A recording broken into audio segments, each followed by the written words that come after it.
أعوذ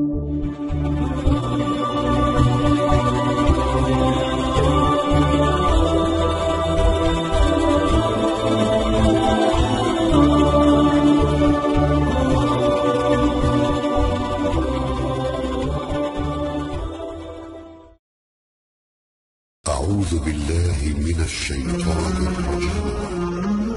بسم الله الرحمن الرحيم. Bismillahirrahmanirrahim. Assalamualaikum warahmatullahi wabarakatuh.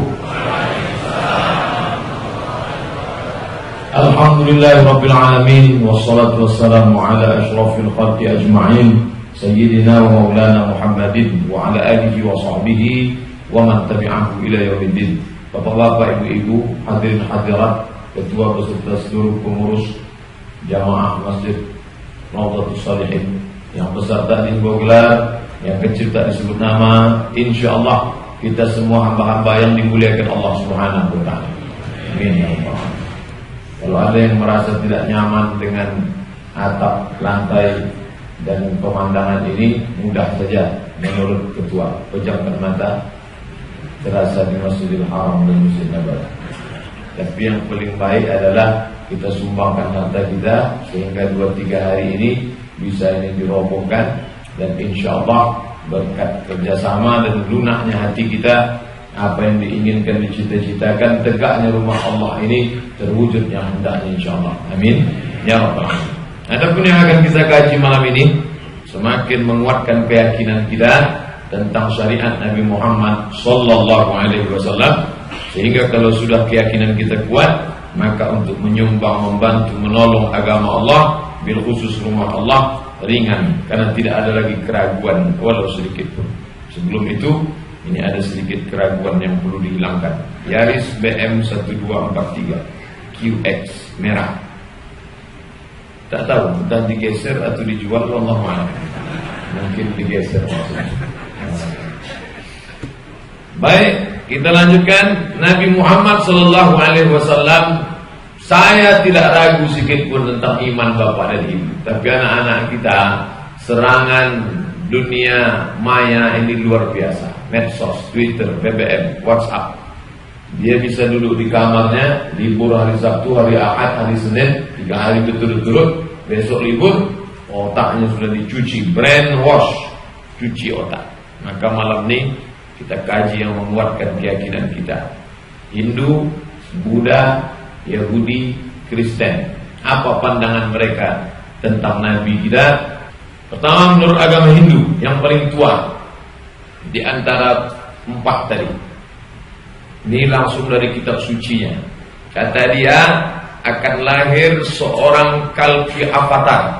Avatar, pahlawan, tokoh, orang yang karismatik, akan lahir di sebuah kota bernama Sambahal. Bukan Sambal. Nama ibunya Sumati. Dia bersama 4 orang temannya akan mengalahkan Kali. Kali itu kebatilan, setan, kejahatan. Dia dibantu oleh para malaikat ketika di medan pertempuran. Dia tak sebut namanya siapa, hanya ciri-cirinya saja. Nah, ada orang Islam yang mengkaji perbandingan agama, lalu dia kaji-kaji apa makna Sambahal itu. Artinya rumah perdamaian. Rumah perdamaian itu kalau kita lihat dalam Quran, wattini wazaitun wa turi sinin wa hadzal baladil amin. Inilah negeri yang paling aman dan damai. Di mana itu? Makkah Al-Mukarramah. Lalu ibunya bernama Sumati. Sumati itu perempuan lemah lembut, cerdas, amanah. Siapa lagi kalau bukan Aminah? Dan dia ditolong oleh 4 orang temannya, Khulafaur Rasyidin, Abu Bakar, Umar, Utsman, Ali. Dia waktu perang dibantu oleh para malaikat. Baca ayat-ayat tentang perang Badar.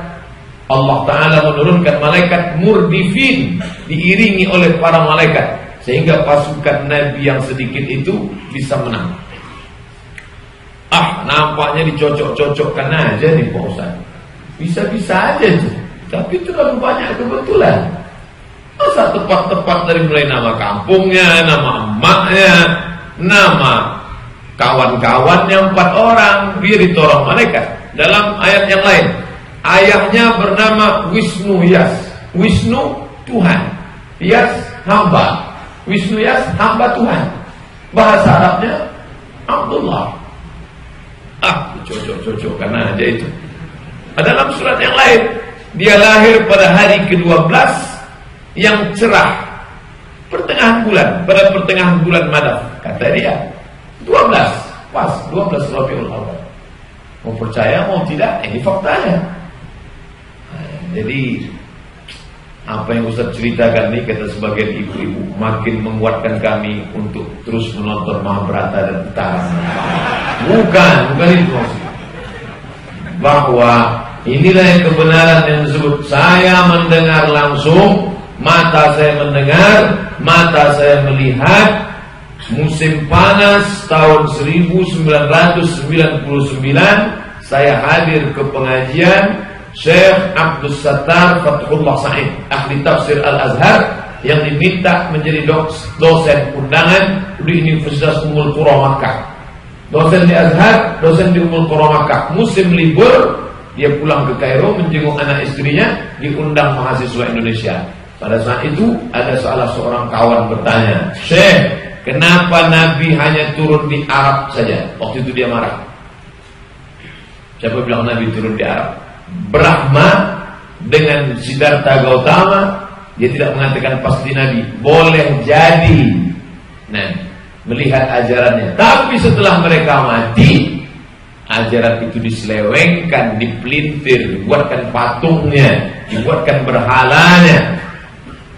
Boleh jadi, kata Syekh Abdus Sattar Fathullah Sa'id. Saya tak baca buku, langsung saya dengar dari mulut beliau. Boleh jadi Brahma dan Buddha itu Nabi, karena ajarannya tentang kebaikan, tentang jangan mencuri, jangan berzina, jangan menganiaya orang. Tapi kemudian ketika mereka mati, ajaran setelahnya dirusak.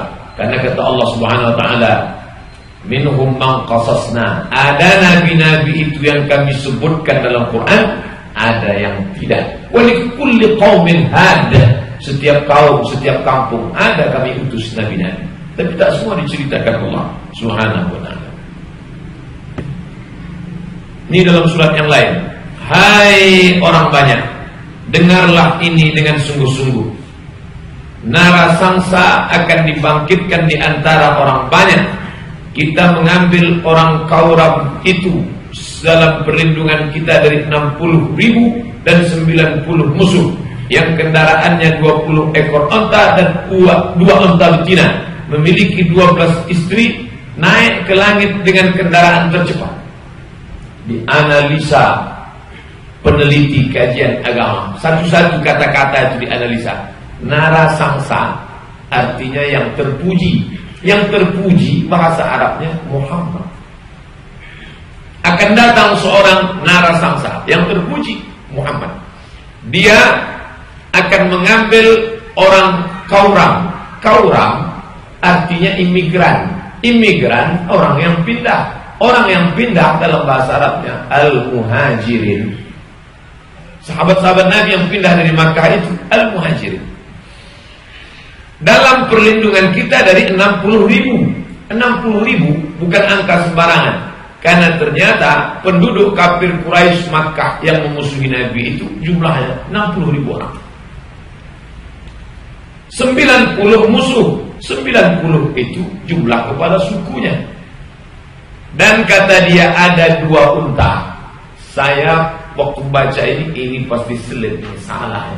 Karena yang kita tahu bahwa Nabi itu menunggang 1 unta, namanya Al-Quswa, unta. Saya buka lagi Sahih Bukhari dari pagi kemarin.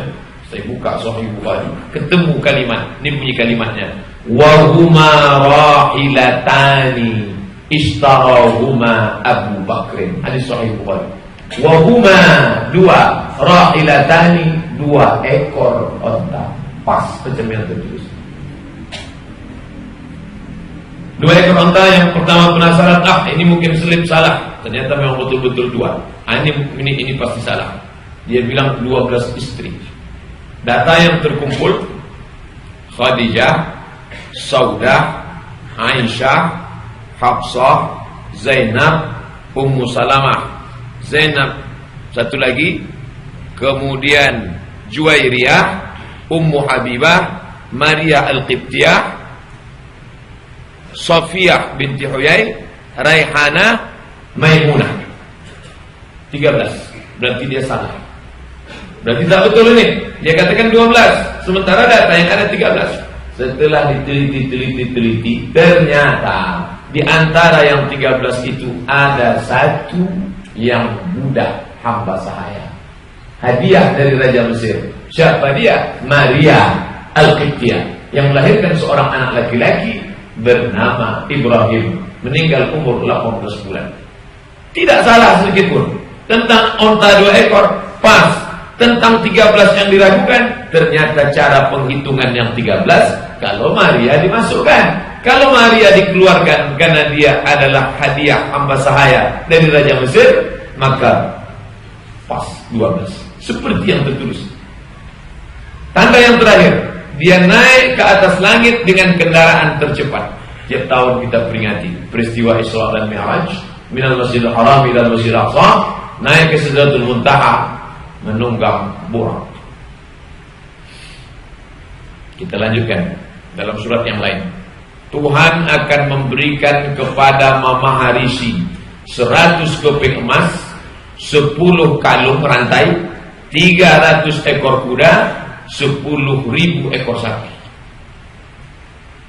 Angka-angka ini semuanya diteliti oleh para peneliti agama. Yang dimaksud dengan Mama Harisi itu adalah gelar, julukan. Julukan dari siapa? Narasangsa yang terpuji itu. Siapa dia? Dalam bahasa Arab terpuji diambil dari kita 3 huruf, Hamada. Maka awal memuji Alhamdu, Muhammad yang terpuji. 100 keping emas, 100 orang penyebar Islam yang disebut dengan Ashabus Suffah. 10 kalung. Hadis menyebut Al-Ashraf Al-Mubasysyaruna bil Jannah, 10 orang sahabat Nabi yang dijamin masuk surga. 300 kuda, 300 pasukan berkuda pada perang Badar. 10.000 pasukan Fathu Makkah. Nabi membawa, sepakat semua ahli sejarah, bahwa yang masuk ke kota Makkah itu sebanyak 10.000 pasukan berkuda yang gagah perkasa. Saya tetap tak percaya Pak Ustaz. Ya tak apa-apa, saya cerita bukti aja. Mau percaya mau tidak, ini sebuah penelitian layak untuk dipresentasikan. Inti daripada ini tak terlalu inti. Intinya gimana besok semen bisa cukup, itu aja. Itu yang jadi intinya malam. Nah, selesai menurut Hindu. Sekarang masuk menurut Buddha. Kita sampai azan insyaallah. Masih ada waktu. Siddhartha Gautama namanya. Buddha itu gelarnya. Orang yang sudah sampai kepada pencerahan. Pencerahan, terang, bisa membedakan hak dan batil. Disebut dengan Buddha. Pencerahan. Setelah bersemedi, dia 567 tahun sebelum Masehi. Jadi kalau dibandingkan dengan Nabi Muhammad 571 setelah Masehi. Berarti 567 tambah 571 lebih kurang 1100 tahun sebelum Nabi Muhammad sallallahu alaihi wasallam. Dia sudah cerita tentang Nabi Muhammad. Apa kata dia? Wahai Nanda. Nanda itu bukan anaknya, muridnya. Salah satu muridnya bernama Nanda. Wahai Nanda, aku bukan Buddha yang pertama. Aku bukan orang yang mendapat pencerahan yang pertama. Aku bukan Nabi yang pertama, bukan pula yang terakhir. Kalau begitu setelah dia akan ada Nabi-Nabi setelahnya. Pada suatu masa nanti akan lahir seorang Buddha di dunia ini yang akan memberikan ajaran tentang kebenaran dan kebatilan. Dia akan menjadi pemimpin dan penuntun. Ini kata kuncinya. Seluruh umat manusia. Namanya adalah Maitreya. Maitreya menurut bahasa mereka, kalau bahasa kitanya adalah penyayang. Penyayang bahasa Arabnya rahmah. Di mana itu ada dalam Quran? Buka surat Al-Anbiya 107. Dua kata kuncinya. Penyayang semesta alam. semesta alam, penyayang. Apa kata Allah? Wa ma arsalnaka illa rahmatan lil alamin. Rahmatan, penyayang, alamin, semesta alam. Siapa yang dimaksud dia di situ? Oh, bisa saja Nabi Isa. Nabi Isa kan juru selamat. Nabi Isa selalu dikatakan penebar kasih sayang. Nabi Isa selalu dikatakan orang yang penyayang. Kalau begitu ini bisa saja ditafsirkan Nabi Isa. Tak bisa. Kenapa tidak bisa Nabi Isa? Ini mesti Nabi Muhammad. Apa bedanya? Matius pasal 10 ayat 5 ayat 6. Apa kata dia?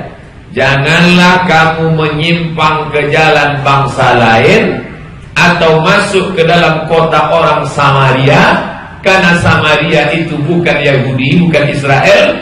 Pergilah kalian kepada domba-domba yang hilang dari Israel. Karena Nabi Isa hanya diutus untuk Bani Israel. Matius pasal 5 ayat 24. Aku diutus hanya untuk domba-domba yang hilang dari umat Israel. Apa kata Allah dalam Al-Quran? Wa rasulan ila bani Israel. Hanya cucu cicit Israel sajalah yang boleh ikut ajaran Nabi Isa. Makanya kalau ada orang Cina Kristen, itu salah alamat. Kalau ada orang Batak masuk Kristen, dia tidak diajak. Yang diajak untuk masuk Kristen itu hanya orang Israel saja. Israel itu siapa? Ibrahim punya anak namanya Ishak. Ishak punya anak namanya Yakub. Yakub itu namanya dua. Satu Yakub, satu Israel. Maka cucu cicit Yakub disebut dengan Bani Israel. Ibrahim punya anak namanya Ishak. Ishak punya anak namanya Yakub. Yakub punya anak namanya Yusuf. Yusuf punya saudara namanya Yahuza. Cucu cicit Yahuza disebut Yahudi. Hanya itu saja yang boleh ikut ajaran Isa. Yang lain tak boleh. Lalu siapa yang menyebarkan ajaran Isa kepada non-Israel? Yang pertama kali menyebarkan ajaran Isa kepada non-Israel itu adalah Saul. Dan Saul tidak pernah belajar kepada Isa. Setelah Nabi Isa hilang, tiba-tiba dia mengaku, aku adalah Saul, sudah diangkat oleh Yesus menjadi Rasul Paulus. Dialah yang menyebarkan ajaran Isa kepada non-Israel. Salah satu yang membawanya ke Yunani adalah Markus. Markus bukan orang Israel, dia orang Yunani. Dialah yang merubah itu dari Isoa menjadi Yesus. Karena orang Yunani ujung namanya Us, Pilatus, Markus.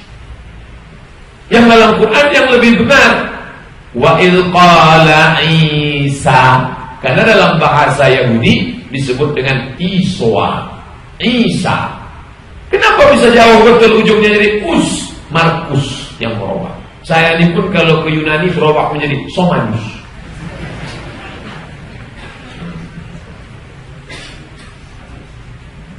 Pak Ketua menjadi Pak Arbamus. Karena ujung nama dirubah mereka. Sekarang Franciscus menggantikan Benedictus, yang sebelumnya Paulus. Us di ujung itu ciri orang Yunani. Sedangkan aslinya dalam bahasa Ibrani Iswa, yang paling dekat dengan Al-Quran Isa, Iswa. Dialah yang merubah itu. Maka tidak tepat kalau dikatakan bahwa yang dimaksud materia untuk semesta alam Isa. Karena Isa bukan untuk semesta alam. Dia limited hanya untuk komunitas Yahudi saja. Sedangkan Nabi Muhammad SAW, wa ma arsalnaka illa rahmatan lil alamin. Tidak dikatakan rahmatan lil muslimin, tidak dikatakan rahmatan li Bani Israel, tidak mengatakan rahmatan lil Arab, tidak dikatakan rahmatan lil mukminin, tapi dikatakan rahmatan lil alamin. Pas seperti nubuat, berita, prediksi, prasangka. Prasangka tak boleh negatif. Kabar gembira, memimpin, menuntun seluruh umat manusia. Namanya adalah materia, dan dia adalah penebar kasih sayang. Mengapa? Mengapa Waraqah bin Naufal berharap bisa menolong Muhammad sallallahu alaihi wasallam? Mengapa Kaisar Hercules, gubernur Romawi di Syam bersimpati diciumnya surat Nabi yang sampai itu diciumnya, diletakkannya ke dalam kotak kayu. Surat raja-raja dimasukkan ke kotak kayu. Sama surat Nabi seperti surat raja. Kenapa Najajirjis si Mukaukis, Paus Kristen Ortodok Koptik Mesir bersimpati mengirim hadiah untuk Nabi? Dikirimnya asal Banha, madu dari provinsi Banha, diminum Nabi. Dikirimnya Bighal, kendaraan lebih kecil dari kuda, lebih besar dari keledai, diterima Nabi. Dikirimnya kain, karena Mesir waktu itu produksi tekstil, diambil Nabi. Dikirimnya perempuan namanya Maria Al-Qibtiyah, dari Maria Qibtiyah lahir anak Nabi laki-laki namanya Ibrahim. Dikirimnya perempuan satu lagi, Sirin diberikan Nabi kepada seorang penyair namanya Hasan ibn Thabit, karena dia belum menikah, susah. Hasan, sini, mau kamu menikah? Mau. Menikah dia dengan seorang perempuan bernama Sirin, kakaknya menjadi istri Nabi. Najasyi, Kristen Ortodok, Raja Habasyah, Ethiopia, Abyssinia, bersimpati menolong rombongan hijrah yang datang dari kota Makkah Al-Mukarramah, dibantu oleh Najasyi. Bahkan Nabi melaksanakan sholat ghaib, kronologis terjadinya sholat ghaib ketika Najasyi meninggal. Nabi kumpulkan sahabat di Madinah, ayo kita sholat ghaib. Mana jenazahnya? Jenazahnya tak ada. Siapa yang meninggal? Najasyi, Raja Ethiopia yang dulu pernah menolong kalian ketika hijrah pertama yang dibawa oleh kepala rombongan Ja'far bin Abi Thalib. Kenapa? Mengapa mereka bersimpati? Apa yang membuat mereka suka? Padahal mereka belum jumpa dengan Nabi Muhammad. Allah berfirman 2 kali dalam Al-Quran. Pertama dalam surat Al-Baqarah 146, yang kedua dalam surat Al-An'am ayat 20. Diulang 2 kali. Apa kata Allah? Alladzina atainahumul kitab. Mereka yang pernah kami berikan Alkitab, Taurat dan Injil, ya'rifunahu, mengenal Muhammad, kama ya'rifuna abna'ahum. Mereka mengenal Muhammad seperti mereka mengenal anak kandung mereka sendiri. Bapak-bapak, ibu-ibu, hadirin hadirat yang dimuliakan Allah Subhanahu wa ta'ala. Kita lanjutkan. Orang bisa berjuang, bisa berbuat, itu keyakinannya kuat. Kalau keyakinannya tak kuat, sedekah itu mesti kuat keyakinan. Bagaimana mungkin Waraqah bin Naufal bisa bersumpah akan menolong kalau yang mau ditolong itu dia tak yakin? Nanti kalau saya kasih balik apa tidak ini? Nanti kalau saya ini untung apa tidak saya? Kalau cerita untung rugi tak jadi buat baik. Ini orang-orang ini semuanya berbuat baik. Kenapa? Karena mereka yakin seyakin-yakinnya bahwa Muhammad itu adalah utusan Allah. Jadi diharapkan setelah pengajian malam ini, keyakinan kita semakin kuat dan ada buktinya. Mana bukti keyakinan itu? Ini dia. Apa betul mereka kenal sama Nabi Muhammad SAW? Kamu kenal dengan Ustaz Somad? Kenal. Yang mana dia? Itu yang kurus tinggi. Dulu saya tausiah zaman Pak Doktorandus Haji Herman Abdullah MM, nuzul Quran di Masjid Ar-Rahman. Jadi baru-baru pulang dari Maroko. Orang Pemko ini tidak tahu yang mana Ustaz Somad. Jadi mereka tanya ke Pak Triwardi dari PU, yang mana Ustaz Somad itu Pak Tri? Pokoknya nanti mana dia kurus tinggi, pakai peci hitam, pakai jaket hitam, itulah dia orangnya. Jadi panitia itu mencari-cari saya, mana orang pakai jaket hitam, peci hitam. Malam itu saya tak pakai jaket hitam. Jadi mereka tak kenal. Nah, mereka ini mengenal Nabi Muhammad sallallahu alaihi wasallam. Ini dalil, ini bukti. Ibnu Jarir At-Tabari, apa kata dia? Wallahi, kata orang ahli kitab yang masuk Islam, ada yang ditanya mereka, wallahi demi Allah, la nahnu kami a'raf bihi minna bi abnaina, kami lebih kenal Muhammad daripada anak kandung kami sendiri. Saya insya Allah kenal dengan anak saya, bapak kenal dengan anak bapak, ibu kenal dengan bapak kenal dengan anak bapak. Insya Allah Pak Ustaz, anak saya kenal, bini saya agak lupa saya. Itu bahaya. Dari mana kamu tahu? Minas sifati wa na'ti allati najiduhu fi kitabina. Sifat-sifatnya kami temukan dalam kitab suci kami. Ini yang lebih uniknya. Apa kata mereka? Wa amma abna'una fala nadri ma ahdatsan nisa. Adapun anak-anak kami kurang begitu yakin. Boleh jadi maaf cakap, boleh jadi istri kami berselingkuh. Kami lebih yakin Muhammad itu nabi dengan sifat-sifat yang ada pada dirinya yang kami temukan dalam kitab suci kami daripada anak kami. Kami lebih yakin dengan Muhammad. Kenapa? Karena anak kami boleh jadi istri kami berselingkuh dengan orang lain dan kami tak tahu. Karena ada zaman mereka belum ada tes DNA.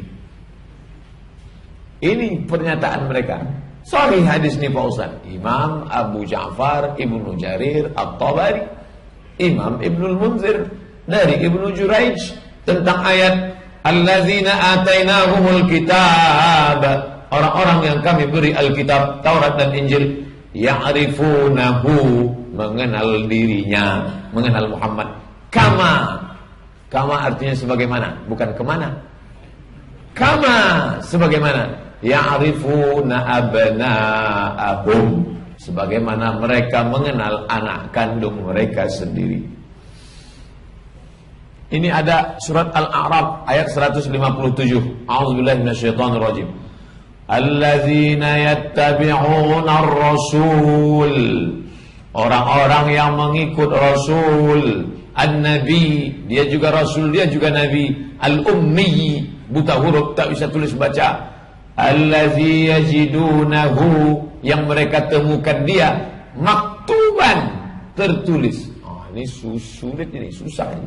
Maktuban, katanya Nabi Muhammad itu ada maktub, tertulis fit Taurat, di dalam Taurat. Ini silap-silap kita nanti diuji orang. Kata kitab kalian ada nama Muhammad itu tertulis. Ya, nih buka aja, buka dari awal sampai akhir. Mana? Bukalah dari awal sampai akhir. Tak ada nama Muhammad di situ. Nengoknya dari bawah. Kata-katanya manis semata-mata, segala sesuatu padanya menarik. Demikianlah kekasihku, demikianlah temanku, hai putra-putri Yerusalem. Ini ucapan Musa. Musa bercerita bahwa akan ada nanti nabi terakhir, orangnya kata-katanya manis, segala sesuatu padanya menarik. Demikianlah kekasihku, demikianlah temanku. Dia kekasihku, dia temanku, hai putra-putri Yerusalem. Inggrisnya, his voice and speech are exceedingly sweet. Yes, he is altogether lovely. Ini yang jadi masalah. Terjemahan Indonesia diambil dari terjemahan Inggris. Terjemahan Inggris diambil dari mana? Bahasa Ibrani. Kalau dilihat bahasa Ibrani yang asli, di situ tertulis Muhammadim. Muhammadim itu artinya apa?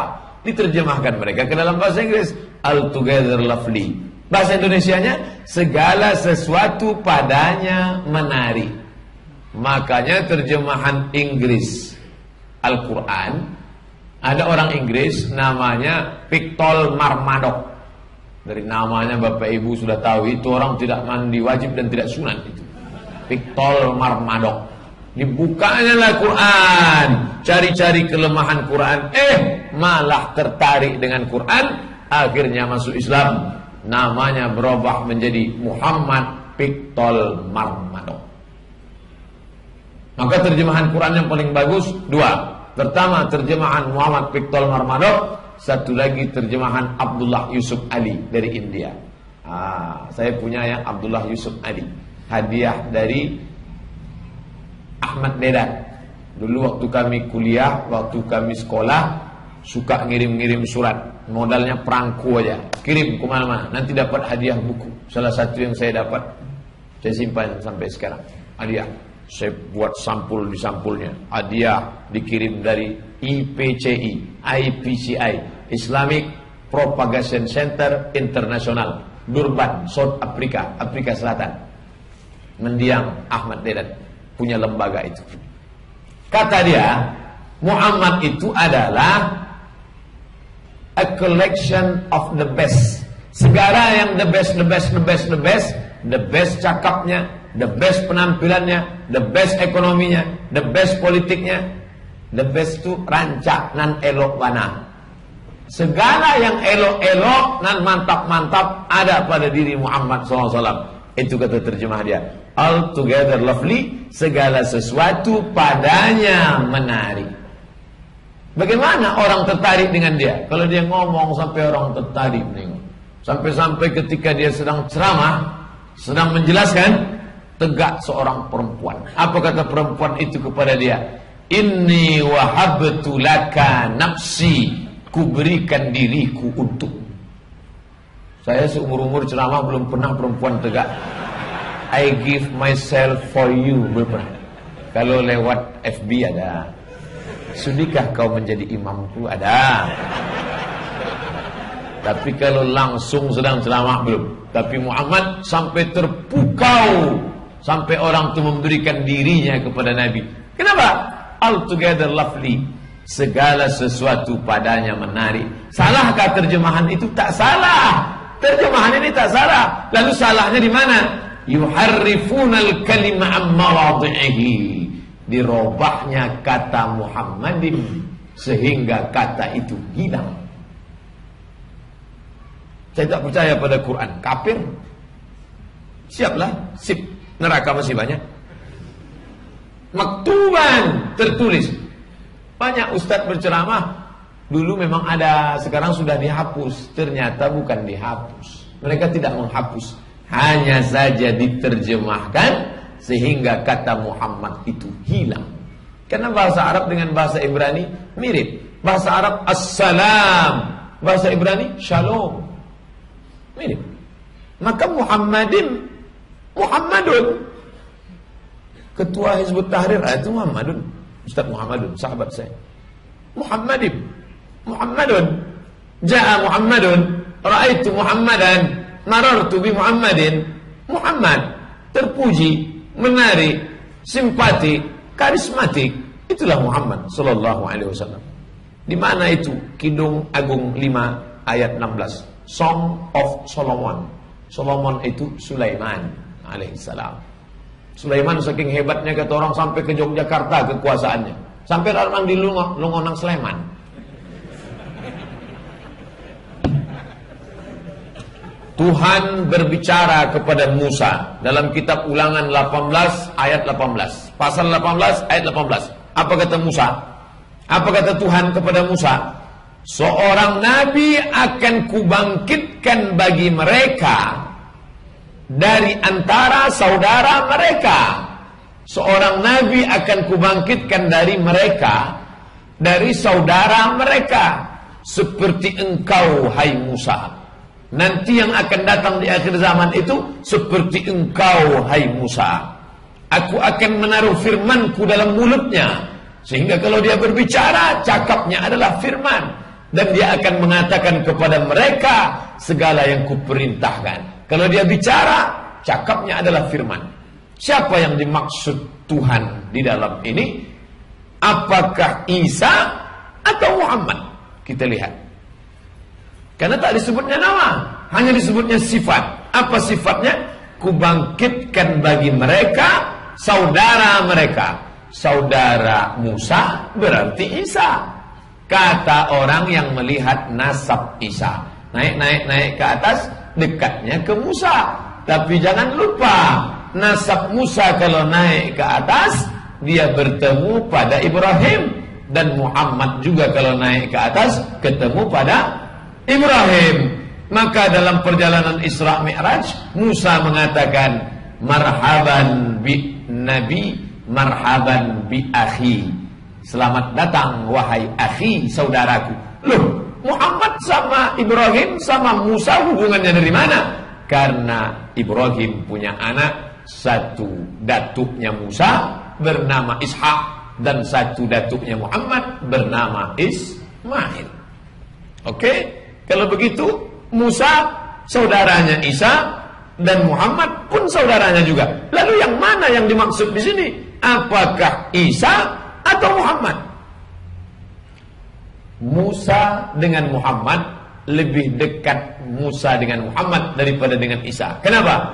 Karena Musa punya emak dan punya ayah, dan Muhammad punya emak dan punya ayah. Sedangkan Isa hanya punya emak, tak punya ayah. Maka biasanya orang kalau menyebutkan sesuatu yang paling dekat dengannya, sama-sama saudara, sifatnya mana yang paling mendekati? Muhammad. Karena Muhammad ada emaknya, ada ayahnya. Dua, Muhammad menikah dan Isa tidak menikah. Maka sifat tiga, Muhammad saudara Musa, ya, karena datuknya sama. Muhammad dilahirkan oleh perempuan dan dia punya ayah. Musa juga begitu. Muhammad menikah, punya istri dan punya anak. Musa pun punya istri dan punya anak, sedangkan Isa tidak. Maka lebih mendekati kepada Muhammad daripada kepada Isa. Muhammad tidak bisa membaca ungkapan akan aku taruh firmanku itu dalam mulutnya, sehingga apa yang dia katakan adalah firmanku sesuai dengan firman Allah. Apa kata Allah dalam surat An-Najm? Bapak Ibu semua hafal. Wa ma yantiqu 'anil hawa in huwa illa wahyun yuha. Datanglah Abdullah bin Amr bin As bawa kertas sama pena. Ya Rasulullah, ya, aku biasanya nulis cakapmu, semua cakapmu ku tulis. Terus datang orang Quraisy, jangan kau tulis cakap Muhammad. Bisa jadi Muhammad sedang marah, bisa jadi Muhammad sedang ngamuk. Kenapa kau tulis? Ya Rasulullah, boleh ku tulis semua cakap yang keluar dari mulutmu? Apa kata Nabi? Wallahi demi Allah, ma kharaja minhu illa haq. Nabi menunjuk mulutnya. Wallahi demi Allah, ma kharaja minhu illa haq. Semua yang keluar dari mulut ini hak wahyu. Tidak ada yang tak wahyu. Dan itu ada pada Muhammad sallallahu alaihi wasallam. 4 argumentasi ulangan 18 ini adalah yang dimaksud di situ adalah Muhammad sallallahu alaihi wasallam. Mengapa Waraqah tahu? Nabi menggigil kedinginan. Umur 38 naik ke atas Jabal Nur. Tempat Nabi naik itu namanya Jabal Nur. Tempat Nabi hijrah bersembunyi bersama Abu Bakar namanya Jabal Thur. Tulisannya mirip. Yang satu pakai titik 1 Nur, yang satu pakai titik 3 Thur. Makanya banyak orang selip waktu cerita jamaah haji waktu pulang. Ambo patang naik ke Jabal Thur. Padahal dia naik ke Jabal Nur. Yang bercerita lupa, yang mendengar tak tahu. Sama-sama mengganggu. Apalagi lo pengen makan kurma. Nah, naik dia ke Jabal Nur umur 38. Tak ada kejadian. Apa sebulan dia? Tidak. Nabi naik itu bukan sebulan. Malam saja di atas, nanti siangnya turun. Karena siang panas tak tahan. Musim panas jam 8 kita udah supir taksi udah haji. Panas. Malam saja dia di atas. Umur 38 dia naik ke atas. Tak ada kejadian. Umur 39 tak ada kejadian. Umur 40 baru ada kejadian. Tiba-tiba dia dipeluk makhluk yang kuat, minta ampun entah apa namanya. Turun dia kedinginan. Disitulah cinta buah hati kasih sayang Khadijah. 3 kali dia naik turun makanan disiapkannya. Ketika dia kedinginan diselimutinya. Ini luar biasa Khadijah. Ini bapak baru 3 kali pengajian, udah merajuk ibu di rumah. Kenapa dia menyusah pengajian lagi bang? kan streaming kan bisa. Khadijah ini luar biasa. Lalu kemudian ketika Nabi kedinginan, diselimuti oleh Khadijah, tak mempan. Maka pada saat itu datanglah Khadijah kepada saudaranya, sepupunya, namanya Waraqah bin Naufal. Ini ucapan Khadijah. Apa kata dia? Wahai anak pamanku, wahai sepupuku, tolonglah engkau dengar dulu cerita suamiku ini.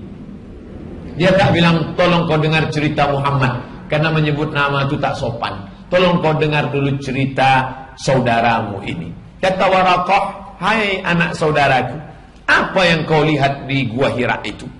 Kata Nabi, ada makhluk besar memelukku sampai aku payah bernapas. Dia menyuruh aku, Iqra. Aku tak pandai baca. Iqra. Aku tak pandai baca. Lalu dia pun membacakan Iqra bismi rabbikal ladzi khalaq, khalaqal insana min 'alaqin, iqra rabbukal akramul ladzi 'allama bil qalam, 'allamal insana ma lam ya'lam. Ketika Nabi menceritakan itu, apa kata Waraqah? Langsung Waraqah berkata, hadan namus, inilah malaikat yang dulu pernah turun kepada Musa. Dari mana Waraqah tahu? Maka saya buat judulnya, dari mana Waraqah tahu? Mengapa Waraqah tahu?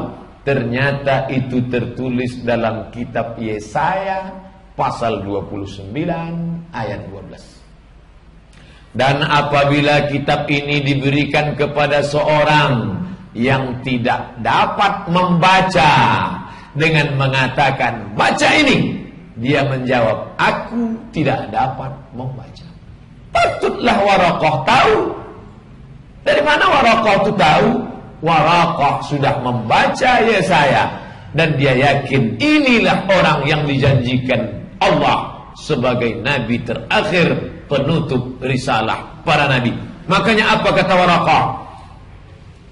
Laitani akuna hayyan, seandainya aku nanti masih hidup, idh yukhrijuka qaumuka, pada saat orang Makkah mengusirmu nanti, aku berharap aku masih hidup, aku bisa menolongmu. Nabi terkejut. Apa kata Nabi? Awa mukhrijiyuhum, apakah mereka nanti akan mengusir aku? Apa kata Waraqah? Naam, ya, mereka akan mengusirmu wahai Muhammad. Dari mana dia tahu? Karena cerita itu begitu detail dan lengkap, bahwa Nabi itu nanti akan terusir. Andai umurku panjang, aku akan menolong engkau hai Muhammad. Apa mau dikata Waraqah umurnya pendek? Ketika Nabi terusir 13 tahun setelah dialog itu, Nabi pun terusir dari kota Makkah. Waraqah sudah meninggal, tapi niatnya sampai. Innamal a'malu binniyat. Apa beda Waraqah dengan kita? Waraqah sudah berniat sebelum kejadian. Kita sekarang beralasan, andai Nabi Muhammad masih hidup, ku tolong dia. Kenapa tak kau tolong? Itulah, aku tak pula hidup di zaman itu. Gimana? Nabi sudah meninggal, tapi warisannya masih ada sekarang. Jauh di Madinah Pak, warisannya di sini. Mana dia? Ini tiang-tiang. Kalau memang betul mau menolong Muhammad, Muhammad SAW tidak meninggalkan istana. Dia tidak meninggalkan seperti Fir'aun ada piramidnya. Mana peninggalan Muhammad SAW? Masjid. Masjid warisan Muhammad SAW. Maka kalau mau menolong dia, tolonglah warisannya, tolonglah Al-Quran, tolonglah MDA, tolonglah anak yatim, tolonglah masjid, tolong segala yang dapat menolong agama. Wal malu kita kepada Waraqah bin Naufal. Apa kata Waraqah? Andai aku hidup saat kau diusir ya Muhammad, aku akan menolong engkau. Bahira. Waraqah banyak baca Alkitab, tahu kejadian itu. Sekarang Bahira. Siapa Bahira? Bahira pendeta yang tak pernah keluar gereja, tinggalnya di sebuah kota bernama Busra. Busra masuk negeri Syam. Syam 4 negara, Yordania, Suria, Lebanon, Palestina. Abu Talib paman Nabi membawa Nabi berdagang. Sampai di samping gereja, lalu mereka berteduh.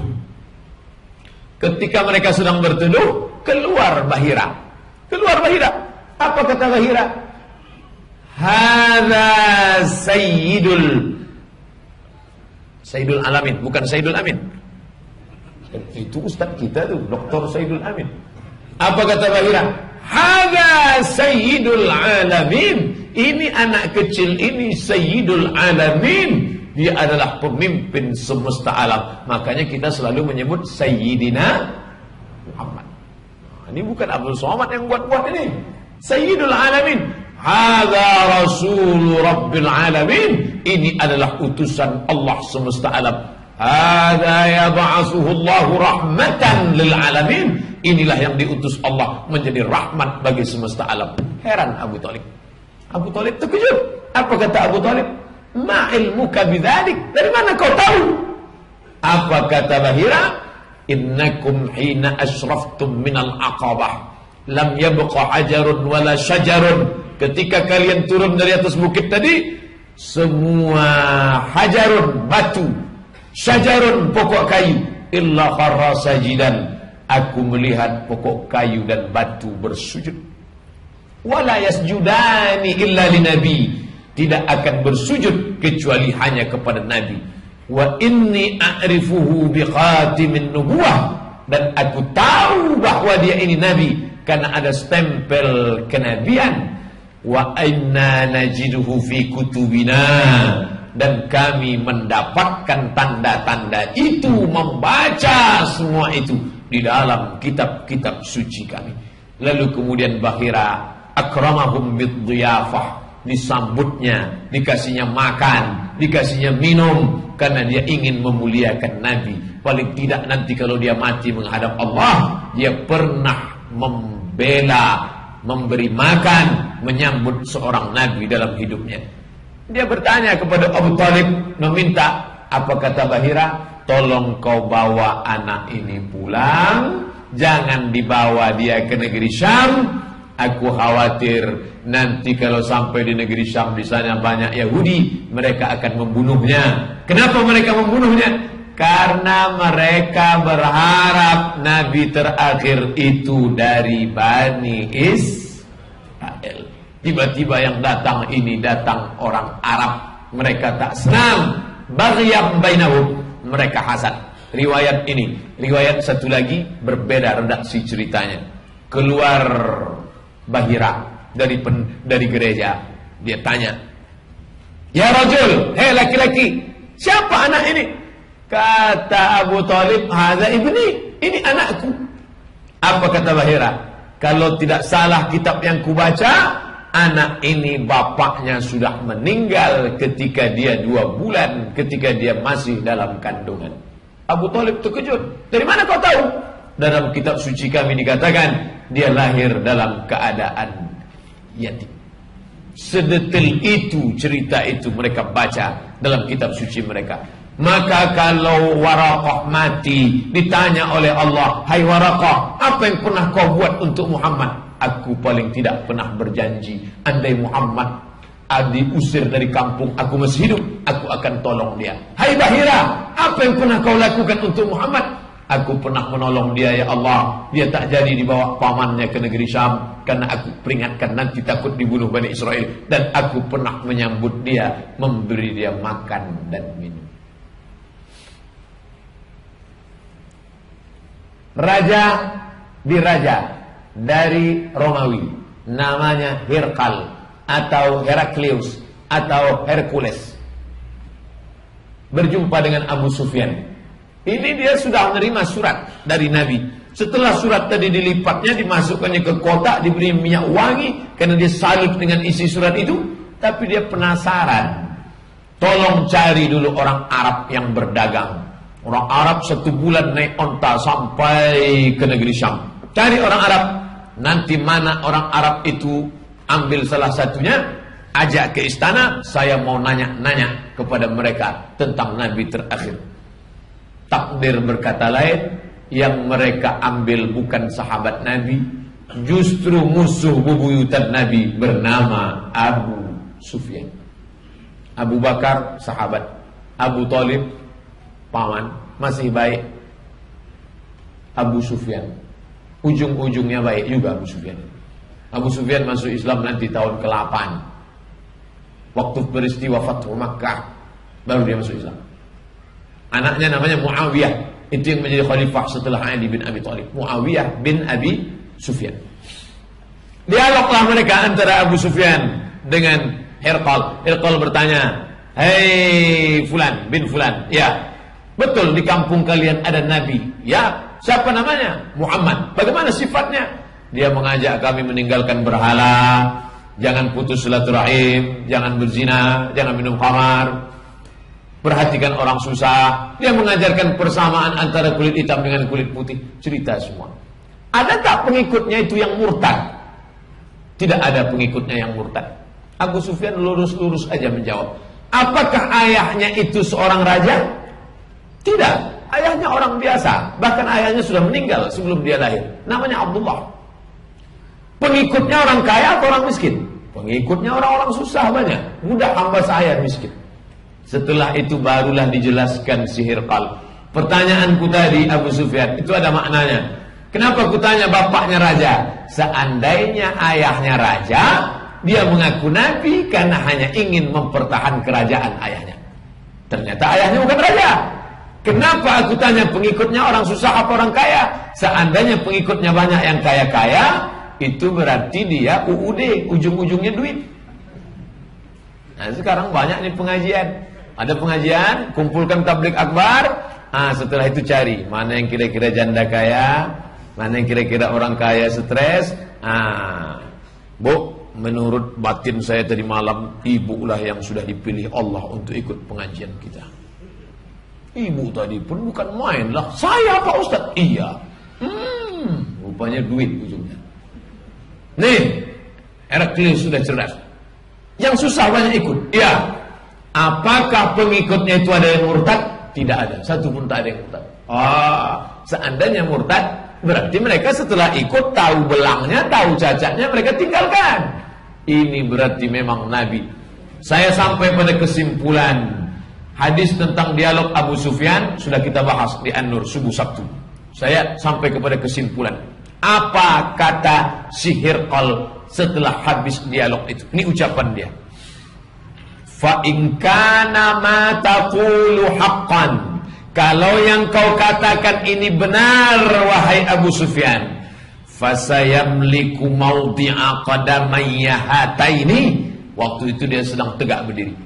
Waktu itu si Heraklius itu tegak berdiri. Seandainya yang kau katakan ini benar wahai Abu Sufyan, Muhammad yang sedang ada di Arab itu, fasayamliku mawdi'a qadamayya hadza, dia akan menguasai tempat tegakku ini. Dia tegak.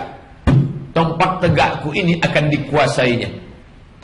Di mana tempat tegak dia itu? Damaskus. Subhanallah. Tempat tegaknya itu dikuasai Muhammad sallallahu alaihi wasallam.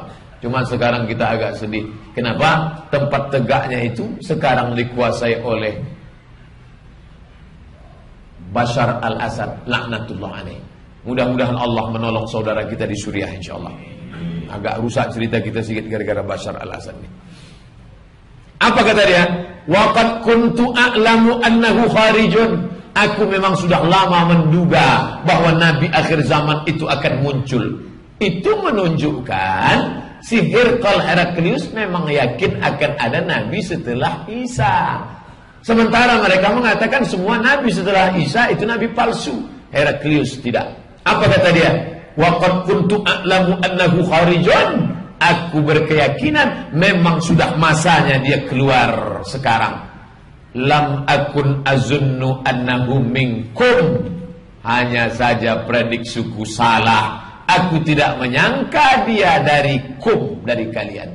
Apa maksudnya kalian? Aku tak menyangka dia dari Arab. Kusangka dia dari Bani Israel. Walam akun azunnu annahu minkum. Aku tak menyangka dia dari kalian. Falau anni a'lamu anni akhlusu ilaihi latajashamtu liqa'ahu. Kalaulah bukan karena inilah orang politik, dia orang politik. Kalaulah bukan karena jabatan raja ini, sudah bersusah payah aku akan datang menemui dia, akan kudatangi Muhammad itu. Tapi inilah aku belum pensiun lagi. Orang politik ini payah diajak. Mana buktinya? Ini bisa bapak kita gini. Inilah saya masih terikat dinas lagi. Nantilah Pak Ustaz, udah pensiun nanti. Seandainya kata dia aku murni, latajasyamtu liqa'ahu, pasti aku akan bersusah payah akan kudatangi Muhammad itu. Ini puncak kalimat dia di ujung. Apa kata dia? Walau kuntu indahu, seandainya aku sampai ke Muhammad itu, la ghasaltu an qadamihi, akan kubasuh kaki Muhammad sebagaimana dulu mereka membasuh kaki Isa alaihissalam. Apa komentar Imam An-Nawawi ketika membaca hadis ini? Apakah Herqal masuk surga gara-gara ini? Tidak. Kenapa? Ini bukti dia beriman kepada Muhammad. Kenapa dia tidak bersyahadat? Mestinya dia tinggalkan istananya, dia ikut Abu Sufyan, dia datang naik kuda ke Makkah, dia basuh kaki Muhammad, asyhadu an la ilaha illallah wa asyhadu anna Muhammadar Rasulullah. Tapi karena kau tidak mampu melawan politik, hai Herqal, matilah kau dalam neraka jahanam. Itu tidak dari Nawawi, tambahan dari saya. Imam Nawawi hanya mengatakan Herqal tidak selamat gara-gara sifatnya yang dia simpati. Surat Nabi dilipatnya, dimasukkan dia ke kotak kayu, diciumnya. Seandainya aku gini, basa-basi lah, bla bla bla bla bla bla. Andailah bukan karena ini aku akan datang ke sana, aku akan jumpai dia, akan kubasuh kakinya, akan kucium dia. Dia tidak tulus. Heraklius tidak tulus, tapi jadilah dia sudah menunjukkan cakapnya sikit aja. Mudah-mudahan dia masuk neraka agak sejuk sikit. Nah, sekarang ada namanya Husain. Husain ini pendeta Yahudi. Yahudi di Madinah ada Yahudi Bani Nadir, ada Yahudi Bani Quraizah, ada Yahudi Qainuqa, ada Yahudi Khaybar. Dan Husain ini berasal dari Yahudi Qainuqa. Ketika Nabi Muhammad datang, sahabat menyambut beramai-ramai. Tala'al badru alaina. Tala'a, telah terbit badru, bulan purnama. Tala'al bad. Dulu lagu Tala'al badru alaina dinyanyikan untuk menyambut Sayyidina wa Maulana Muhammad. Sekarang untuk menyambut hari tani. Luar biasa umat ini udah. Tengoklah. Alhamdulillah, Ikatan Pesantren Madura menolak, Ikatan Pesantren Jawa Timur menolak. Tapi yang lain sudah dapat, ada yang 1M, ada yang 500 juta. Jangan sampai dia datang ke masjid kita nanti gara-gara ditengoknya hancur. Kami kasihlah katanya. Ini harus cepat kita selesaikan sebelum hari Tanu datang kemari. Nah, ketika orang Arab tadi sudah selesai menyambut Nabi Muhammad, ada diam mengintai dari jauh. Setelah itu dia pun datang mendekat. Apa kata dia? Faji'tu finnas, aku datang dalam gerombolan nas, orang banyak. Untuk apa kau datang?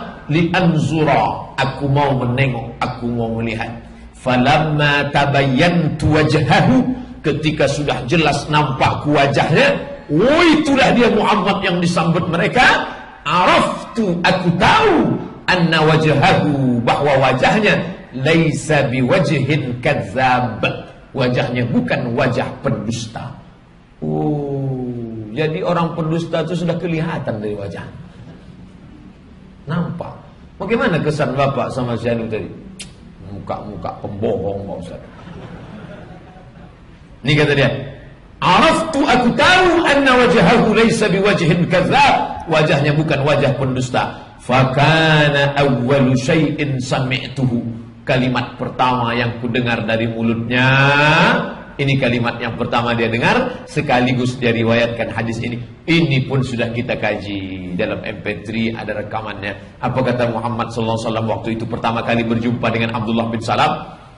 Ya ayuhan nas, wahai manusia, afsus salam, tebarkan salam. Makanya tadi waktu jumpa, assalamualaikum Pak Haji, assalamualaikum. Afsus salam, tebarkan salam. Wa at'imut ta'am, kasih makan. Kasih makan. Kalau tak sanggup kasih makan, kasih air minum. Kalau tak sanggup 600 ml, yang kecil pun jadilah. Kasih minum. Wasilul arham, sambung silaturahim. Wasalli bil lail, salat waktu malam. Salat maghrib isya, udah nanti. Wasallu bil lail, salat di waktu malam, wan nasu niyam, ketika orang sedang tidur banyak. Orang sedang tidur lelap, kau tetap tebarkan salam, kasih makan, sambung silaturahim, salat malam waktu orang sedang tidur, maka kau dapat yang kelima. Apa dia? Tadkhulul jannata bisalam. Kau akan masuk surga dengan selamat. Lalu kemudian namanya berubah menjadi Abdullah bin Salam. Coba lihat bahasa Nabi. Indahnya bahasa Nabi. Absus salam, at'imut ta'am, wasilul arham, wasallu bil laili wan nasu niyam, tadkhulul jannata bisalam. 2 kali dia sebut salam. Absus salam, jannata bisalam. Rupanya bapak kawan tu Abdullah bin Salam. Terbukti kalimat yang ada dalam Injil tadi. Kata-katanya manis, sweet. Speech sweet. Ngomongnya manis, enak didengar, mendekati perasaan. Dia tahu bapak orang ini salam. Apa kata salam 2 kali? Bisalam, bisalam, bisalam. Kau salat waktu malam, maka kau akan masuk dalam surga dengan selamat. Itu ungkapan seorang pendeta Yahudi. Begitu pendeta Yahudi tadi masuk Islam, dia pun masuk ke dalam rumah. Tak lama sesudah itu datang orang-orang Yahudi ramai-ramai, mau menengok, menjumpai Nabi Muhammad SAW. Nabi bertanya, kalian kenal dengan Husain? Ya. Husain itu gimana? Husain orangnya baik, anak orang baik, pendeta kami, anak pendeta kami, suku kami yang paling baik. Dia sudah masuk Islam dan dia ada di dalam. Apa pendapat kalian? Husain orang paling jahat, bapaknya jahat, sukunya jahat. Begitu cepatnya mereka berbalik. Husain artinya tembok. Dirubah Nabi menjadi Abdullah bin Salam. Nama yang paling bagus Abdullah. Abu Bakar namanya Abdul Ka'bah, dirubah Nabi menjadi Abdullah. Abu Hurairah namanya Abdul Syams, hamba matahari, dirubah Nabi menjadi Abdul Rahman. Nama yang paling bagus Abdullah, Abdul Rahman, Abdul Rahim, Abdul Ghafur, Abdul Somad. Masa yang ceramah tadi sebut? Mereka memilih Islam itu siapa? Orang-orang cerdas. Mereka memilih Islam bukan karena dikasih lontong sayur, baju bekas. Mereka memilih Islam bukan karena dikasih mie instan. Mereka masuk Islam bukan karena dibuatkan sumur bor. Mereka masuk Islam karena cerdas.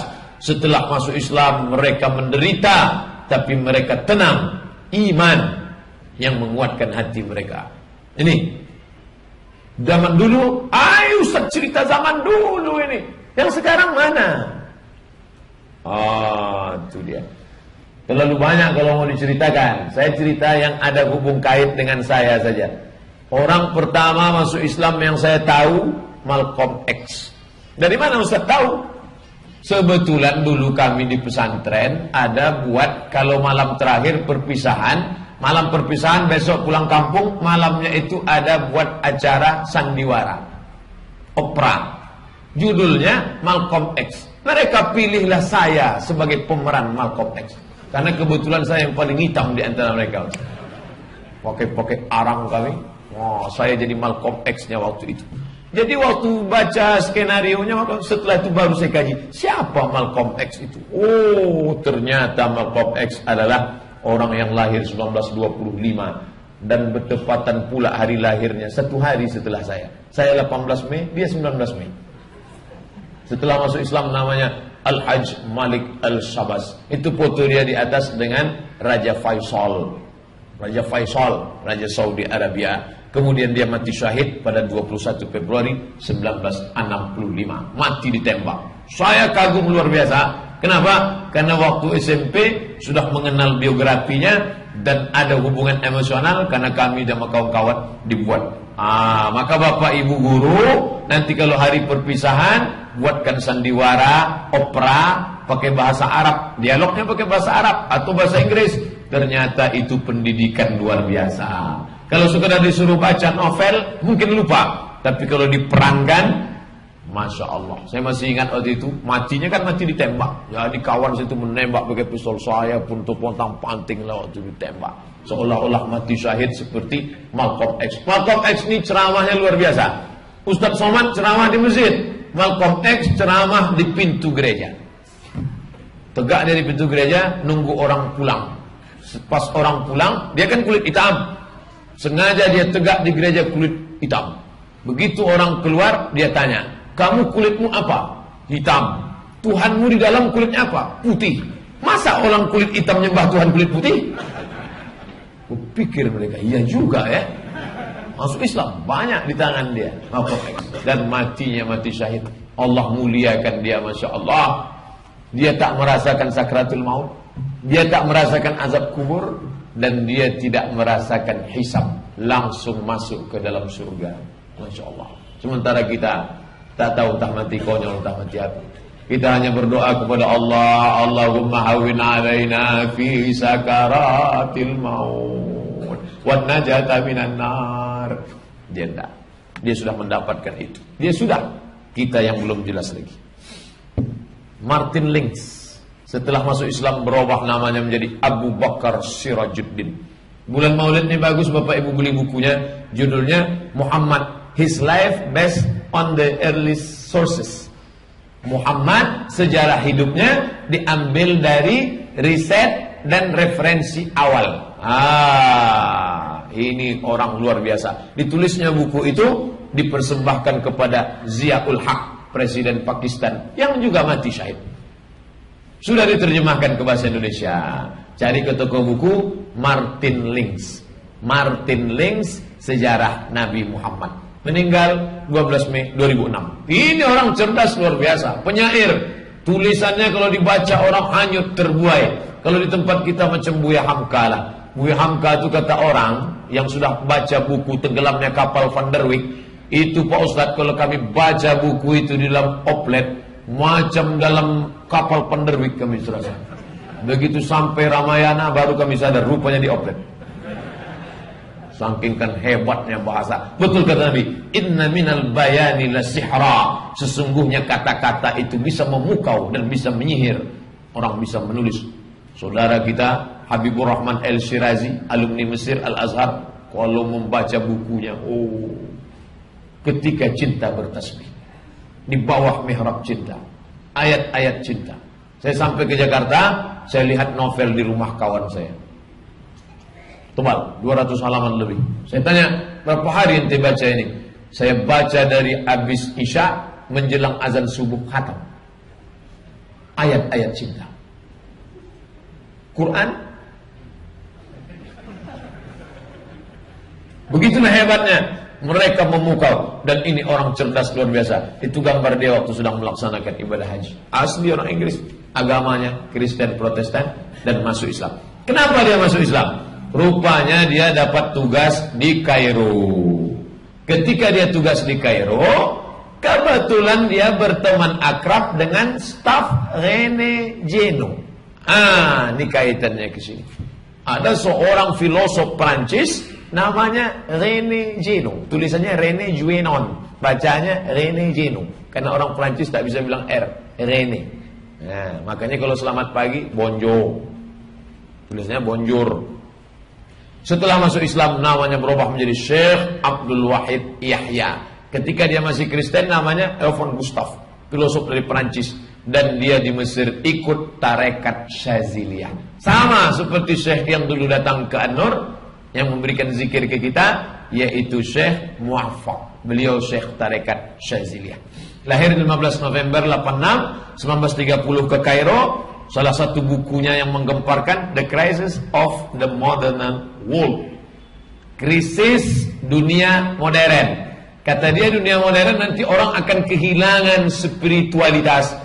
Akhirnya orang mencari ketenangan lewat narkoba, naik klub, pesta, berakhir dengan bunuh diri, mati, nestapa. Dia sudah memprediksikan itu. Maka satu-satunya jalan menyelamatkan manusia balik kepada Islam. Dia membidangi itu dan dia menjadi filosof Prancis yang luar biasa. Kebetulan ada seorang ulama Al-Azhar mendapat gelar S3 dari Sorbonne, Paris, Prancis, namanya Syekh Abdul Halim Mahmud. Saya termasuk penggemar Syekh Abdul Halim Mahmud. Saya belilah 3 buku Syekh Abdul Halim Mahmud. Salah satu bukunya bercerita ketika aku pulang dari Paris, Prancis, ketemu dengan duta besar Itali. Kata duta besar Itali, nanti kalau kau sampai ke Kairo, tolong kau cari seorang laki-laki bernama Rene Geno. Akhirnya saya mutar-mutar Kairo mencari dia, ketemu. Rupanya dia sudah berubah nama menjadi Syekh Abdul Wahid Yahya. Rene Geno. Banyak orang masuk Islam gara-gara buku-bukunya yang menarik karena bercerita tentang spiritual. Dia punya kawan akrab.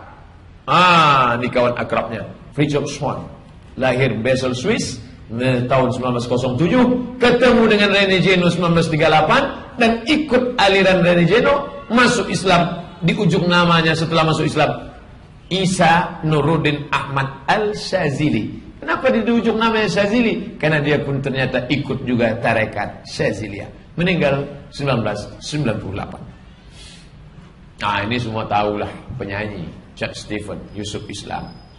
Ini lebih tahu lagi, petinju. Anak kecil yang tak tahu pun asal nampak. Apa nih? Petinju, tahu dia dari gambar.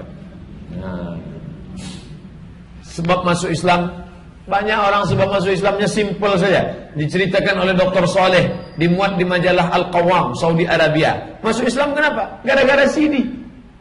Bukan CD MP3 itu, maaf cakap, celana dalam. Dia sedang kerja di laundry, di asrama mahasiswa di Inggris. Setiap dia memilah-milih, ditengoknya ini bersih, yang ini kotor. Yang bersih ini rata-rata dia tengok siapa besok yang ngambil ini. Orang Islam. Akhirnya dia cari tahu kenapa orang Islam. Dia tak mau tanya ke yang punya CD itu. Ditanyanya kepada Dr. Soleh. Dr. Soleh orang Arab Saudi yang sedang bertugas di Inggris. Tanya, Dr. Soleh, ya, kenapa orang Islam itu bersih? Karena orang Islam itu cebok.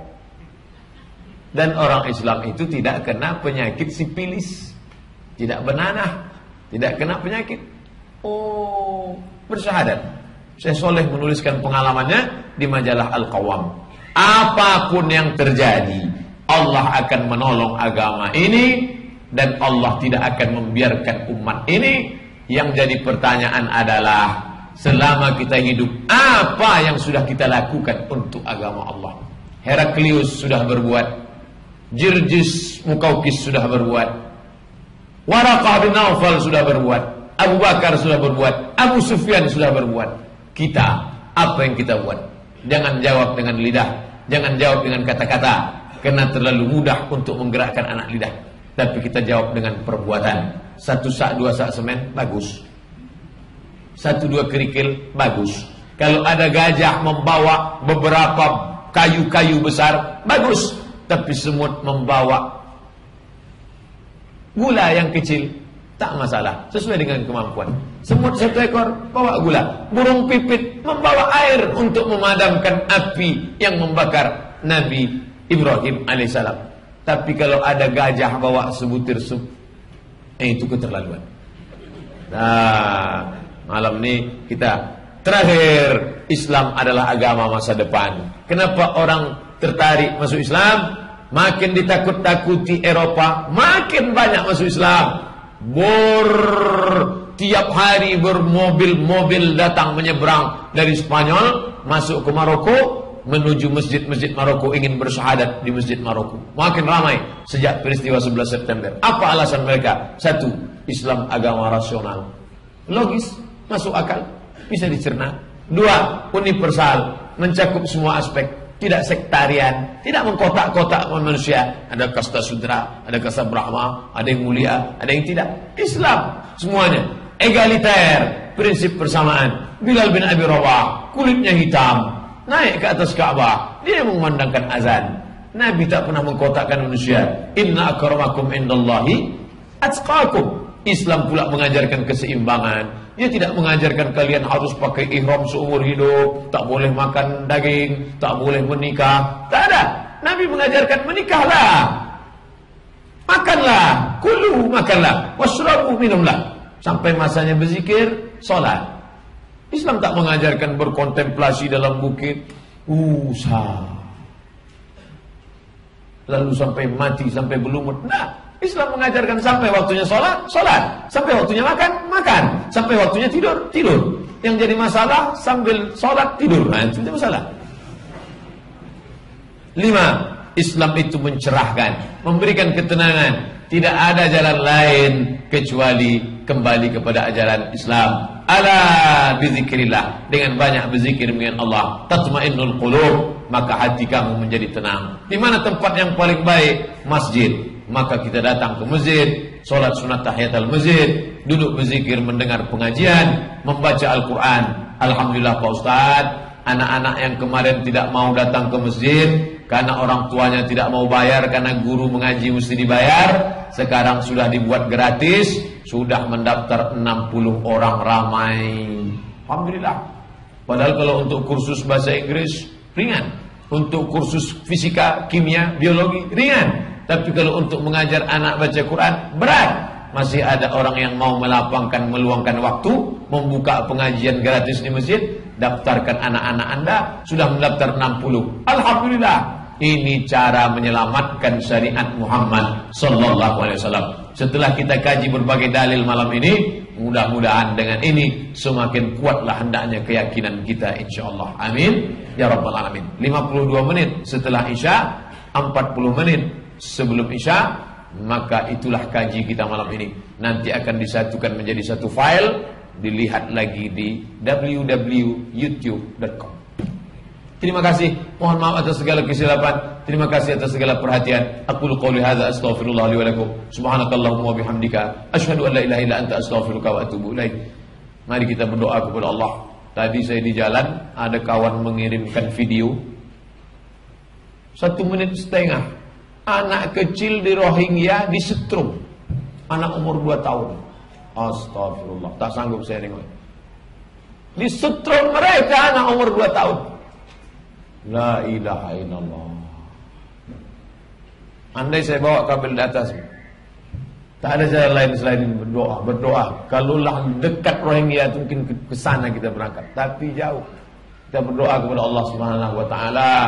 Anak-anak kita, tidak ada cara lain menyelamatkan selain daripada kita wariskan Islam ini kepada anak-anak kita. Sampaikan Al-Quran, sampaikan. Tak tahu entah apa yang terjadi kalau sampai kita minoritas seperti Rohingya. Anak cucu kita pun akan mereka setrum juga. Anak kecil tak tahu apa-apa. Anak ini disetrum hanya karena ayahnya Muslim. Itu saja. Dia tak bersalah sedikit pun. Al-Hadhiniyah Al-Fatihah. A'udzubillahi minasyaitonirrajim. Bismillahirrahmanirrahim. Alhamdulillahi rabbil alamin. Arrahmanir rahim. Maliki yaumiddin. Iyyaka na'budu wa iyyaka nasta'in. Ihdinas siratal mustaqim. Siratal ladzina an'amta 'alaihim ghairil maghdubi 'alaihim waladdallin. Amin.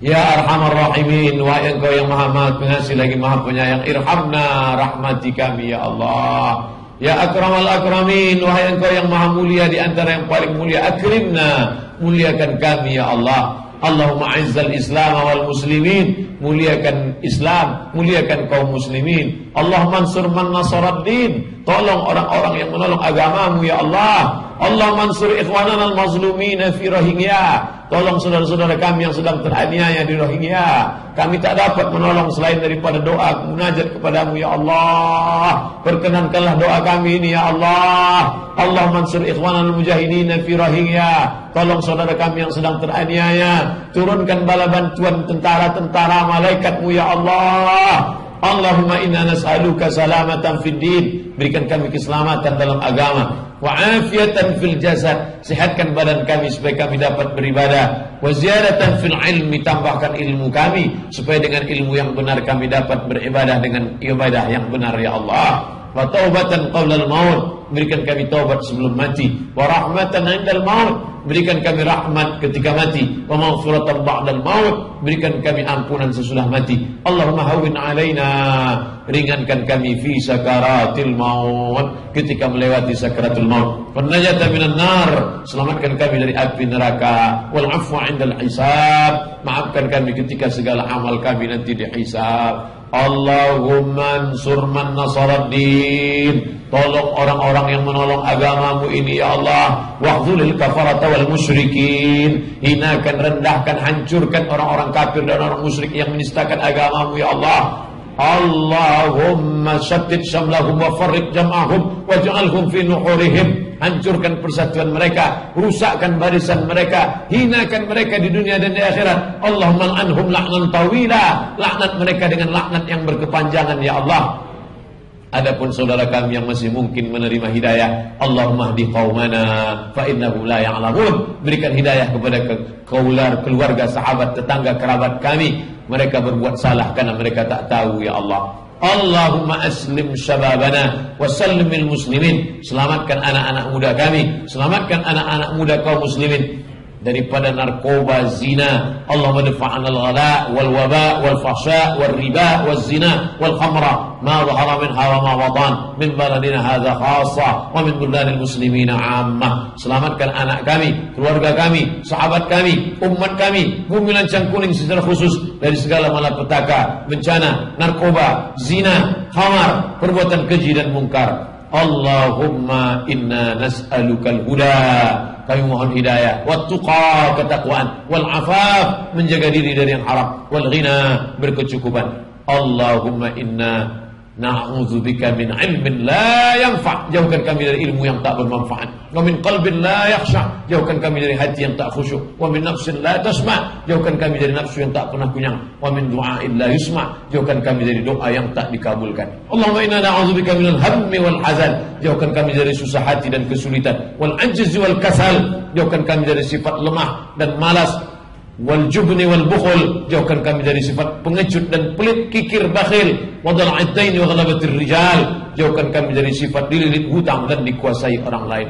Rabbana ighfir lana dzunubana. Ampunkan dosa kami, wali walidina, kedua orang tua kami, wali abaina, ayah kami yang sudah membesarkan kami, mencarikan rezeki yang halal untuk kami, wali ummahatina, ibunda kami yang sudah mengandung kami, menyusukan kami, melahirkan kami, membesarkan kami ya Allah. Wali azwajina, pasangan hidup kami, istri kami yang sudah membesarkan anak-anak kami, yang sudah mengeluangkan waktunya untuk melayani hidup kami. Wali dzurriyyatina, anak cucu keturunan kami. Wali man sabaqana, keluarga yang sudah mendahului kami. Wali man hadarana, semua yang hadir di majlis ini ya Allah. Allahumma rzuqhum rizqan halalan tayyiban mubarakan fih. Berikan rezeki yang halal barakah supaya bisa mereka melaksanakan haji dan umrah, supaya bisa mereka menyekolahkan anak-anak menjadi anak-anak yang berbakti. Allahumma rzuqna, Allahumma rabbana hab lana minas salihin. Jadikan anak kami anak-anak yang saleh dan salihah. Rabbana atina fid dunya hasanah wa fil akhirati hasanah wa qina adzabannar. Wa sallallahu ala sayyidina Muhammadin wa ala alihi wa sahbihi wa sallam. Walhamdulillahi rabbil alamin. Taqabbalallahu minkum minna wa minkum taqabbal ya karim. Terima kasih perhatian Bapak Ibu. Mohon maaf atas segala kesilapan. Wassalamualaikum warahmatullahi wabarakatuh.